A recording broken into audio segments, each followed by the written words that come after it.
नमस्कार, मैं हूं प्रिया। बिहारी न्यूज में आपका स्वागत है। बिहार में जल्द ही एक और हवाई अड्डे की शुरुआत होने वाली है। मीडिया में चल रही खबरों के अनुसार बिहार के रक्सौल एयरपोर्ट के दिन अब बहुरने वाले हैं। इसको चालू करवाने के लिए सरकार ने जिलाधिकारी से रिपोर्ट की मांग तक कर दी है। इसे तैयार किया जा रहा है। जल्द ही रिपोर्ट सरकार को भेजी जाएगी। बीते दिनों ही राज्य के मुख्य सचिव ने बिहार के हवाई अड्डों के विस्तार को लेकर वरिष्ठ अधिकारियों के साथ बैठक बुलाई थी। इसमें रक्सौल एयरपोर्ट की भी चर्चा हुई। करीब 154 एकड़ में फैले पंटोका पंचायत के सीमावर्ती हरैया गांव स्थित ये एयरपोर्ट संचालन की दृष्टि से उपयुक्त है। अच्छी बात यह है कि जरूरी भूमि उपलब्ध भी है। नेपाल सीमा पर होने के कारण यात्रियों की संख्या भी अच्छी खासी मिल सकती है। इसका क्षेत्रफल भी करीब 2 किलोमीटर लंबा और 1 किलोमीटर चौड़ा है। वर्तमान समय की बात करें तो इस परिसर में एसएसबी 13वीं बटालियन का बीओपी संचालित है। अब बात करते हैं एयरपोर्ट के इतिहास की।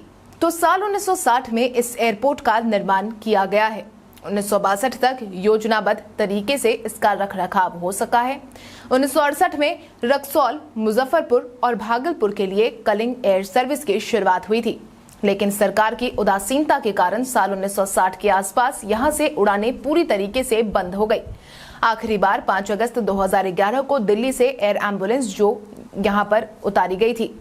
इतना ही नहीं, इस एयरपोर्ट ने भारत चीन युद्ध के दौरान भी बेहद ही अहम भूमिका निभाई है। भारत चीन युद्ध के बाद जनरल KM करियप्पा ने सीमा क्षेत्र का दौरा भी किया था।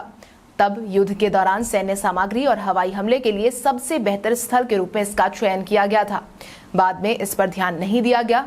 वहीं पड़ोसी देश नेपाल ने सीमावर्ती परसा, बारा, रोहतहट, नवलपरासी आदि जिलों में एयरपोर्ट का निर्माण कर उड़ान शुरू कर दिया। इसको लेकर पूर्वी चंपारण के जिलाधिकारी शीर्षत कपिल अशोक ने कहा कि रक्सौल हवाई अड्डा चालू कराने का प्रयास जारी है। राज्य सरकार को 1 सप्ताह के भीतर प्रस्ताव भेजा जाएगा। निर्देश के बाद आगे की कार्रवाई की जाएगी, जिसके बाद ही अब उम्मीद है कि साल 2022 से मुजफ्फरपुर के पताही हवाई अड्डे के अलावा रक्सौल से भी इलेक्ट्रिक विमान सेवा शुरू हो सकती है। P4 कंपनी के निदेशक ने इस संबंध में पिछले दिनों उप मुख्यमंत्री तारकिशोर प्रसाद को पत्र लिखा है। विमान सेवा शुरू करने से पहले हवाई अड्डे और रनवे की मरम्मत का आग्रह किया गया है। इसको लेकर भी कवायद चल रही है। कंपनी के निदेशक सुनील कुमार ने कहा है कि स्पाइस जेट एयरलाइन के साथ कंपनी 2024 में इलेक्ट्रिक विमान लॉन्च कर रही है।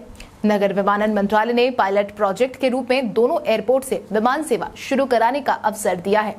पब्लिक प्राइवेट पार्टनरशिप मोड में दोनों एयरपोर्ट की शीघ्र मरम्मत करा दी जाएगी, जिसके बाद उम्मीद है कि बिहार वासियों को जल्द ही एक और एयरपोर्ट की सौगात मिल जाएगी, जिससे विमान से सफर करने वाले यात्रियों को यकीनन काफी फायदा होगा। इसके साथ ही आज के इस वीडियो में बस इतना ही। तब तक के लिए धन्यवाद।